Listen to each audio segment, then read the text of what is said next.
This is Camden from Seven Kingdoms, and this is We Go to 11. Why don't you just make 10 louder and make 10 be the top number and make that a little louder? These go to 11.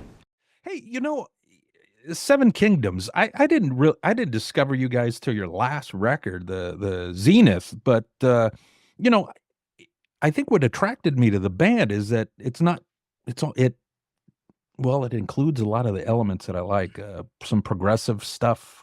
It sounds like it anyway. I don't know if that's Mhm. supposed to be in there, but also power metal. But I think the melodies, the melodic rock stuff that you guys bring into the mix, I think that really sets you guys a little bit apart from some of the contemporaries out there.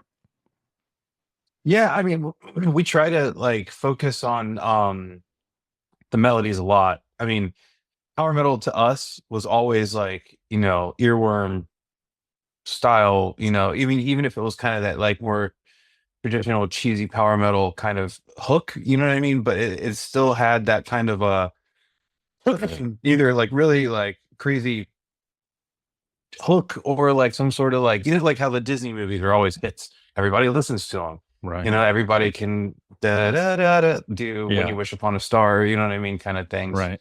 So that's kind of that's what we usually try to do, at least with the choruses. It's a lot of focus on what's the vocal gonna do, so especially for the choruses and stuff. So um I'm happy that comes across Right. because that's Now, what we definitely try to do. I know you mentioned cheesiness. I mean, I think there are a lot of European bands that at times I think the lyrical stuff, the choruses are really cheesy, but you're right. I mean, I think they do Oh fall yeah. into that whole Disney thing, having had three kids of my own and having gone through that phase of going through watching all the Disney films, taking them into Disneyland and stuff like that. I mean, you can't get that stuff out of your head. So that's just something that you guys Yeah. have incorporated into your songwriting and stuff.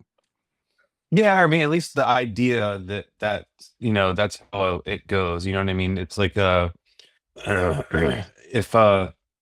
it makes it accessible, but at the same time, it's good.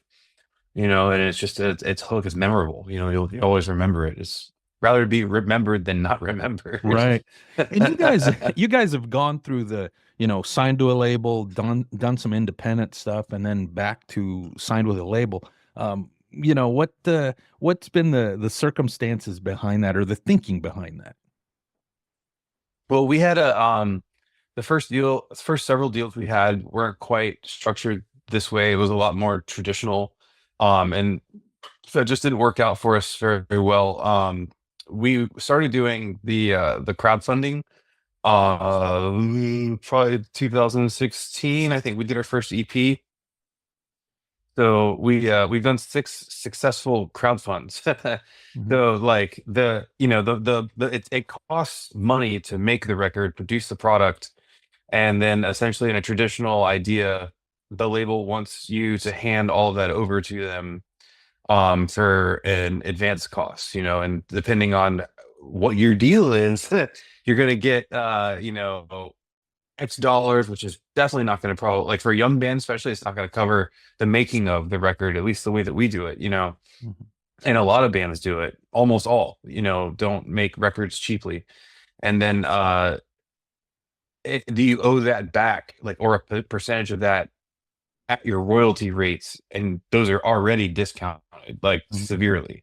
So it's like you're getting hit essentially. You're getting hit with depreciation. Well, not depreciation, but like you're getting hit essentially twice because the money that you're paying back to them is coming off of your royalty rather than like the whole dollar amount. So it's just only the part that you're getting cut. You have to pay back to them for the money that you borrowed. So it's like it's significantly worse than like a bank loan. It'll be easier to just go like apply for a bank loan, do a Pay it project, and pay it back, right? and pay. I mean, Yeah, right. it would be cheaper as far as I mean, it would be cheaper.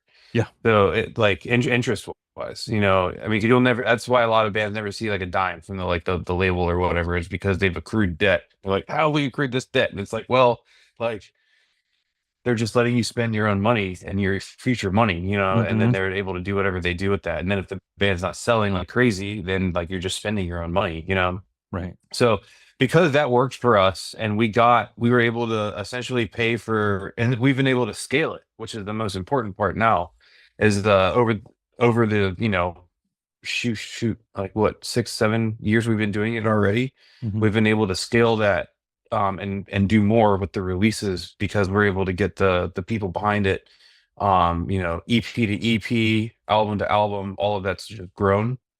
So it's one of those things with now with the label, like they're stepping in as a licensor, essentially, which is more of a licensor. I mean, the deals we have are licensing deals, but they have they're more of a promotion and distribution outlet Hmm. rather than like a traditional record label. They are a record label in the fact that they're shipping and selling the physical product, but they also have the team, which is the most important part, that pushes it, and they're connected, and then your stuff goes through the food chain this way. So basically that's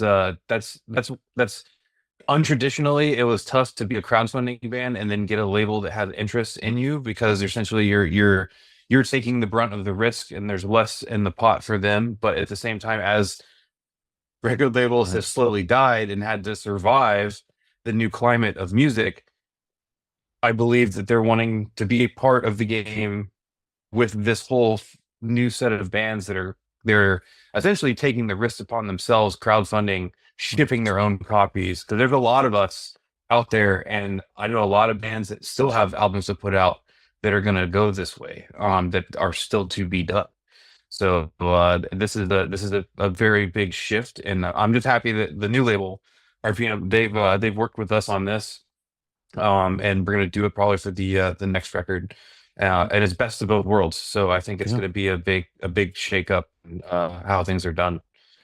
And I'm guessing you guys, I mean, most metal bands are huge fans of physical product, whether it's vinyl or CD and stuff. I mean, where do you fall? I mean, there's been some bands that just go all streaming, which, to me, it's like, well, you can't really own it, and you try to play it in your car, and the compression just sounds like garbage when you Yeah. try to play it in your car and stuff. Yeah, I mean, I don't know. I mean, it's a necessary thing, but at the same time, I will always be a physical band. I mean, I've always like, if you have a vinyl player, like you're gonna want to buy vinyl until you're never gonna get out of it. If you've already bought CDs, you're never gonna get out of it. You Right. spent all these Right. people have spent so much money. I mean, we're talking about kids, mostly, but like there's a good chunk of the metal scene that still buys these things. And some of these kids that are going to grow up and be like, what are these cool things that the bands are signing at the merch table? The vinyl will never die, like No. just because it's such a crazy process of how, vinyl's made. I think that's really why it's probably outlasted CDs. Um, but it's just, and that's a really important part of income for a growing band, and all bands, is the merch table. So I mean, I don't know, unless they're got some really crazy deal with like physical product for like music, and they're only relying on shirts, like I would never not Right. sell physical product at the table. Like that's a big deal. Right. And you guys just put out an EP back, in November, right? November 8th, I think you did this the Yeah. Swear. So that's just a precursor to like a full length then, huh? Yeah. Basically with our crowdfunding, we've been just like using the EPs as it's like a test before we do the album, so we can gather the data that we need to do a successful larger campaign. Mhm. And then we also swing with a couple different tastes of music that we're kind of, heading towards, so it'll weave in and out of the kind of the sound that the Square had, probably. Okay. The original tune, one of the original tunes is Serpent and Lotus. That's my favorite. I mean, obviously you guys did a Oh, nice, cover on nice. there. You did a cover on there. What inspired that? And I think that was that through the crowdfunding, like somebody threw that out there and you guys went with it, or how did that come to be? And how big of a fan were you of Mr. Mister? I mean, 80s pop kind of Yeah. rules, huh? Yeah, no, it definitely does. It's funny, Serpent Alotus, we're working on the video for that. That'll come out before we go to Europe with Unleash Your Archers. So Mhm. we got a bunch of like footage of it from the tour that we just did. Okay. But yeah, so the cover is always every crowdfund. I mean, for the last I don't even know how many. Every single one of them, we've had to pick the cover. And then the person that gets that perk, they supply a list of like 10 songs, and we go over that list with them. And then we all pick one like together. And then this was kind of the obvious choice on this list after we listened to everything. I mean, we heard the song because like it plays in like the Publix down here, like the grocery store every time. Mm. So like, and it's a really popular song. There wasn't a lot of other people that covered it yet. And it was a good song. So like we went for it. Uh and that's pretty much how we always do our covers. So like there was one that it was sold again this last time on the EP, so the album that we have will have choice again. Yeah, and I mean, it really worked the fact that you guys didn't put like some over the top guitar solo on there, and you kept it pretty true to the original. Yeah. Yeah, I think a lot, I mean, when we go try to cover something, we don't try to like drastically change something. We just try to like just by us performing it with like the sound of our guitars, the drum set, the production, her singing, that's gonna make it sound like us anyways. You know what I mean? So we're not Right. really trying to go crazy like rebuilding the song. These are already classics. We're just trying to do a good job playing the classic with a couple different tweaks maybe. Right. So that's kind of the way that we go, and especially like we try to make sure that that song would probably translate in its original form very close to something we would just do if we just like learned it and adjusted it a little bit, and if Right. we have to do like serious doctoring, like we probably wouldn't pick it. Out of curiosity, I mean, what kind of permissions did you guys have to get to film that video? Because I mean, again, I've only been in one of them Buckies like a couple times, but I know that they're a real regional type thing. But you could literally, buy anything and everything you need as if you're passing through that particular area if you stop at one of those. Yeah, yeah. So what kind of permissions did you guys need to film on site for that? And the whole thing is so fun, man. Yeah. Honestly, we didn't. So there's a lot of technology now. Like that place is so busy, and there's a lot of like it's like a theme park. So like that whole video was filmed on one of these Oh, little 4K Ogmos. okay. So that it was that, and then the drone. I have a drone license, and the airspace was open. So like they Wow. don't own the airspace. So yeah, and it's funny because like my argument is like I hope they see it, all press is good press kind of thing. Right. But like, Bucky, like they have a logo on the roof. So it's like Mhm. it's meant to be seen from either drone or helicopter's Right. view. So that's like there you go, guys. That, No kidding. but yeah, no, I was like, we do some filmmaking here in house. So it's just like this was a little fun thing, and the camera was so good for what it is that I wanted to like, cut a video essentially with the like handheld gear just because the handheld gear is so good now. Like the little stuff, and if it's done well, between that and the drone, like we shot that in maybe an hour and a half. Oh, That wow. was done. Jeez. Yeah, yeah, I like was we gonna had ask enough. you how Yeah, many that's what I'm saying. hours worth of footage you had, but it sounds like it came Oh yeah, together no, it fairly was like we quick. knew kind of we knew exactly what we wanted to do when we walked in. It was a pretty simple one. So, when you know what you want, the shots, only took two or three times to get a couple little things. Right. And we were in and out of there. We were actually doing that. We shot that video on the way to go get like new clothes and some supplies for the other two music videos at the beach. So Jeez. we were on our way to do those, and we got that video kind of like out of the way, but shot, Yeah, you know right. what I mean, while we Right. were getting it done. So Nice. I know you said, and I saw in the press release you guys are heading to Europe to support Unleash the Archers. Um, eh, is there a chance that's going to come to the North America? I mean, that would be a killer bill to see you yeah, guys in them. I mean, yeah, come yeah. on. We supported UTA twice actually. So in 2021, right after COVID, they did it was us, Unleashed Archers, and then Aether Realm. Okay. and that tour went off like crazy. And then we did a second leg of that like a couple months later. But because we've done two of those legs, I don't know if we would ever get matched up with them again. It would be several more years probably before we would get matched up with them here, and then probably another several more years. A lot of bands like that, they don't want to repeat packages. So Right. like that's what I'm saying. Like it's a big like Yeah. go see it now. Yeah. And That's if the you, only time these three bands are going to be together. right. So And Striker's the other band, right? I mean, and you guys have a little bit of yeah, history with I them, mean I think, too.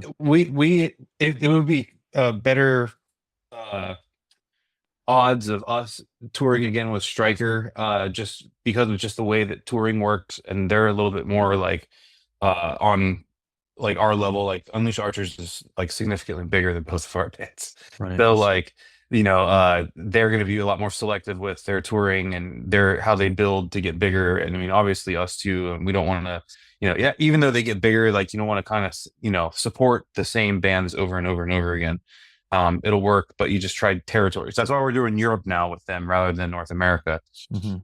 Nice. So that was a thing. I mean, there's other markets in the world that we might be able to do with them. But that's still being worked on, and see what happens. Right. So as we wrap up the year, I mean, we're at the tail end of the year here. What's one of the highlights for you of this year, as far as either professionally or personally and stuff? Um, I like that we released the EP. Our headlining tour was good. It was tough, but it was good. So that was really cool. That worked out, and I'm happy that everything worked out and everybody's home safe. It's always a headlining tour is always a lot more like nerve-wracking than supporting, just because like I feel like supporting, even though the shows are bigger and everything, like there's a lot less pressure Mhm. than being, everybody's looking at you essentially when it's your tour. So it's just uh supporting is definitely easier, even if it's not logistically. But I'm happy that that happened. It was cool to I did two tours with Windrose. I mean, personally, I did two tours with Windrose Mm. here. I tour managed, so like to watch the Windrose boys grow as much as they have, and then I did Europe and the US with them. So I did that Powerless tour over there in the Right. arenas. So that was really crazy to see and just watch how everything was like built every day. And yeah, it was just huge. So those are two huge highlights for me, at least. Right. Right. Nice. This is for We Go to 11. So, I don't know if you're a fan of Spinal Tap. I'm sure most Oh bands are yeah. fans of Spinal Tap. Is there a particular Spinal Tap-esque type story that stands out that you think you could share? Um, we've actually gotten, I mean, kind of lost downstairs before, just like them. Like some of the venues are like very like it's just hallway after hallway. So that's one Spinal Tap thing. I mean, definitely that like has happened there. Um, Windrose, I mean, not necessarily us, but like Yeah. I know that one of the shows, what they came out in like the clamshells or something like that, or Yeah. the eggs, The and it pods, didn't right. open. The Yeah. pods, right. One of the Windrose shows over here, the like door got locked in the dressing room. So like the da da da Right. da da, like the band's going on Yeah. stage, and like Francesco's still in the thing, so we had to like break the door open just to like get him out. It was like, it was a problem, but like it was it was at the end of it, it was hilarious. That was like, it wasn't an egg, it was the dressing room His door. dressing room. But like having to like get him out of there. I mean, it was like Right. 700 or 800 people at that show, so like I need that boy on Right. stage No now. kidding. Nice. Well, So yeah, I mean those are pretty two pretty big Spinal Tap moments right there. nice. Well, I'm loving the video for the cover. I'm loving that. I'm loving the EP, but like I said, Serpent and the Lotus, I can't wait to see that video because it sounds like you guys filmed one and it's coming out here shortly, so I'll be looking out for that. Um, Yeah, anything that'll else be you fun. That Oh, anything you want to tell us about the video before we wind things down? No, I mean that's fun. That's going to be a bunch of footage that we got from this North American tour, and then I've got some friends from other bands that did some like they like lip synced it like on location in Okay. a bunch of different areas in the world. Oh, nice. So yeah, so that'll be pretty fun. Lots of So- cameos in that So one. That's like a special fun guests. video. Nice special guests in there. Yeah, so we can yeah, pick 'em yeah. out. It'll yeah. I mean, everybody should be able to guess pretty much everybody in there. Some of them are definitely obvious. So Hey, thank you so much, man. I hope to see you guys next time you roll through Portland, Oregon. It'd be fun. So, yeah, thank you. We appreciate all it. right, Should take be care. And maybe the end of the year. I'm glad we were able to connect with this hectic time of year and stuff. So, all right. Oh yeah, sorry. No, I Oh, don't no know. problem, man. I thought this was the 2:30 earlier, and just Oh, like no got problem. home right after. I was like, Nah, that oh my works. God, Griffiths. All right, man. Hey, take care. Love the EP. Can't wait to hear the new tunes, and I'll keep an eye out for the video. Awesome. Thank you All very right, much. take care, man.